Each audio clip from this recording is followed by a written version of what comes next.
Hello everyone, Jolene here from Bookworm Adventure Girl.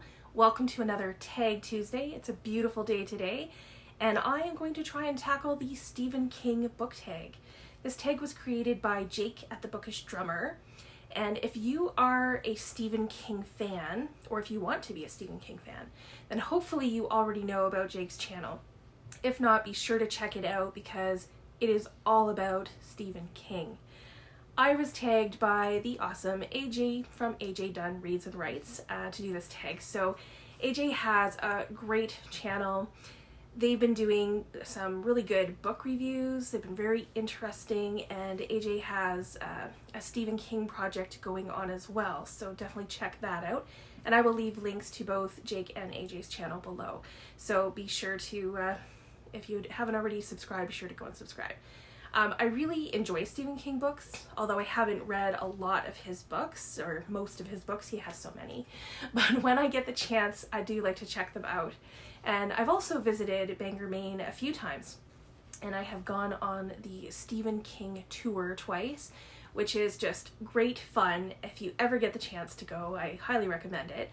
And there's also a bookstore in Bangor that only sells Stephen King books and memorabilia and stuff like that from the movies, and it's called, and I think it's Gerald Winters and Son Books. I will double check that name, and I will leave a link in the description box below. So let's get started with these prompts. There are, I think, 15 prompts. So the first prompt is to name your favorite Stephen King book, or what Stephen King book you want to start with. I was first introduced to Stephen King through movies, and Stand By Me was a big hit, and it was the first Stephen King movie I ever saw. So it makes sense that my first Stephen King book was Different Seasons, which is a collection of 4 short stories, including The Body, which is what Stand By Me was based on. It also has Rita Hayworth and The Shawshank Redemption, which is one of my all-time favorites and became a huge movie hit many years after I read it, and it is still among, my favorites. But if I had to pick one of his novels as my favorite, then it would be this gigantic book, 11/22/63. This has some time travel in it, and it's about a man who tries to stop the assassination of JFK. And I was so engrossed in this story, and I just loved it. So the second prompt is Nightmares and Dreamscapes.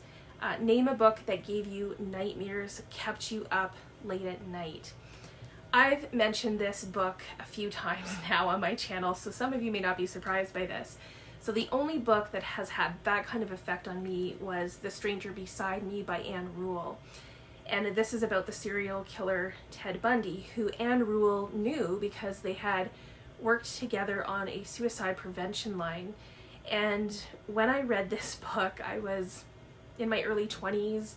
I was living on my own in my first house, and I slept with every light on in my house for 2 nights. Even my bedroom light, my whole house was just a blaze of light. It really freaked me out, and it's also a really, really good book. Number 3 is Joyland. Name a book that made you happy. So I don't actually read a lot of happy books, it seems, but the last book that made me laugh out loud several times was, surprisingly to me, The Bromance Book Club, which is the beginning of a series about these high-profile men in Nashville who have started a secret book club, and they read romances to help them with their love lives. And it just had some great lines in it, and it really did make me laugh out loud. Next, at number 4, is Misery. Name a book that made you sad. So the most recent book that I read that was sad was The Ocean at the End of the Lane by Neil Gaiman. It didn't make me cry or anything like that, but it was a sad story in many ways. The main character is a little boy, and he's having to deal with some very heavy and sad things for a boy his age, so this was my pick for that one.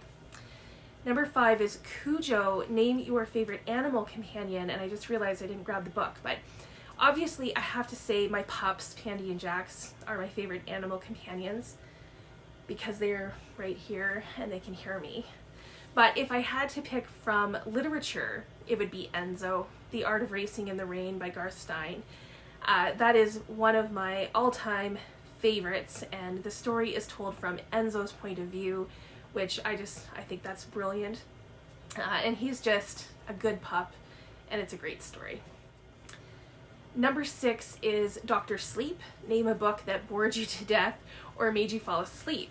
So for this, I'm going to choose Membering by Austin Clarke. I've mentioned this book before. It started off so good, but then it basically became him ranting over and over and over again, which ended up being very repetitive, kind of annoying, and very boring.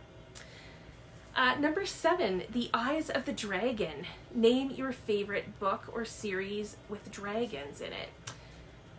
So I don't think I've read a book with dragons in it. Unless The Paper Bag Princess counts, because I did read that a very long time ago, and I love Robert Munsch. And I also love Falkor, the Luck Dragon from The Never-Ending Story, and I still have this book to read, but I love the movie, so I will read this eventually. Number 8, 4 Past Midnight. Name a book, that you stayed up way too late trying to finish.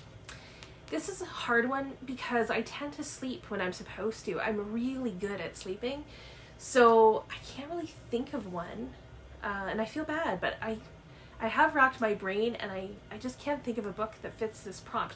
Maybe you can all help me out and let me know what book you stayed up late to read. Next, number 9, End of Watch. Name your favorite last book in a series. So this was another tricky one for me because I am horrible at finishing series. I can't off the top of my head think of a series that I have actually read all of the books. Unless we consider duologies a series, which I am going to. Maybe that's cheating, but I'm going to do that for this so that I have something to answer.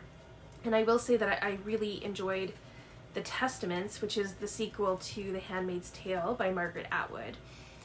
I know that some readers said that, they didn't think the book was necessary, but I thought that it was so well done. It answers the big question of how did Gilead fall, and it gave an entirely new perspective on The Handmaid's Tale and certain characters in that book that I wasn't expecting, and I really liked it. At number 10, The Outsider. Name your most unpopular opinion that makes you feel like an outsider.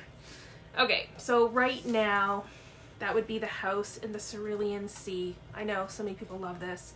People have raved about this book, and I was so excited to read it. So I started reading it last month, and I kept waiting to like it. I even mentioned it to the Up to No Good reading group that you all know I'm part of, and I told them how I was struggling, and they asked what I didn't like about it, and I said everything. And then I clarified and said that that wasn't true because I loved the cover, and I thought that the cover was very cool. So eventually, just over halfway through, I set this book aside because sometimes it is, it's just not the right time to read a book. So I am going to give it some time and see if I feel differently when I go back to it. Next, number 11, Rage. Name a book you rage quit, DNF'd. Rage is a little strong for me, and I don't really DNF books, but one that I really did not enjoy and probably would have DNF'd it if it wasn't for being in a group that was reading it is Quantum by Patricia Cornwell. I no longer have this book. I no longer own it. I got rid of it as soon as I could. I really, really disliked this book. I have never felt so disconnected from the characters and a story in my life. I just didn't care about any of it, and it was very scientific, and that was not my thing. It was really bad. Number 12 is Different Seasons. Name your favorite seasonal book. So I think that this one goes to Autumn by Ali Smith. Autumn is part of a seasonal quartet, which I loved, and Autumn was my favorite of the 4.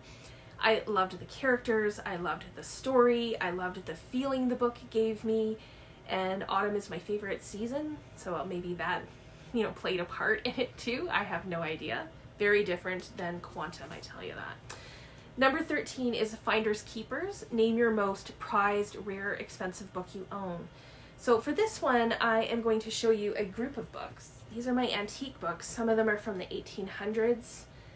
And they are, I think most of them are textbooks. This one is just adorable. I'll show you this. It's small, tiny. And this is actually, I think, I want to be very careful because it's falling apart. It's a hymn book, devotional hymns. Show you the inside. So these came from my friend Hugh. He had a huge collection of these kind of books, and when he passed away, his wife let me have some of these. So this looks like it's maybe a Latin book. So some of them are falling apart. I want to be really careful with that. This is a math textbook. I don't know if you can read that there. It's so faded, even the back is, they're in pretty rough shape, but it's so neat to have them. So these have a lot of sentimental value. This is from 1856. So there's a geometry one and some other math ones, an English one. So these are just really neat books that I have on my shelf that might not be worth a whole lot, but they were worth a lot to me. Number 14 is Later. Name a book you keep putting off and telling yourself that you'll get to later. So just one. Basically, it's every book that I haven't read that's sitting on my shelves, and that's a lot of books. So, okay, the book that I'm going to choose, I am going to choose it so that it's back on my radar because I really, really do want to read it, and that is City of Girls by Elizabeth Gilbert. How have I not read this yet? I love Elizabeth Gilbert's writing. When I picked this up, it was high on my TBR, and it still is. Yet when I see it, I think, oh, I really want to read that book, and then something else takes its place. So I really do need to prioritize this one. And next, number 15, Desperation. Name a new release that you're desperate to get your hands on. This is an easy one for me. John Irving has a book coming out in October, I think it is, called The Last Chairlift. And I know absolutely nothing about it except the title and a couple of things that John Irving has put out on social media. But I cannot wait to read it. I love John Irving, so that one is high on my wish list. And finally, number 15 is to tag your fellow constant readers. So I am going to tag Ollie from Criminali and Kevy from Say Kevy. If you haven't done this tag yet and you would like to, I would definitely be interested in your answers, but obviously there's no pressure. So thanks again to AJ for tagging me and to Jake for creating a great Stephen King tag. It was a lot of fun. Please let me know what your favorite Stephen King book is, or maybe let me know a book that you are desperate to get your hands on, or a book that bored you or made you sad or made you happy. And if you can help me out by answering the one prompt that I couldn't, with what book you stayed up to read, that would be great too. I look forward to chatting with you in the comments. Thanks again for watching. I hope you enjoy the rest of your day, and don't forget to make every day an adventure.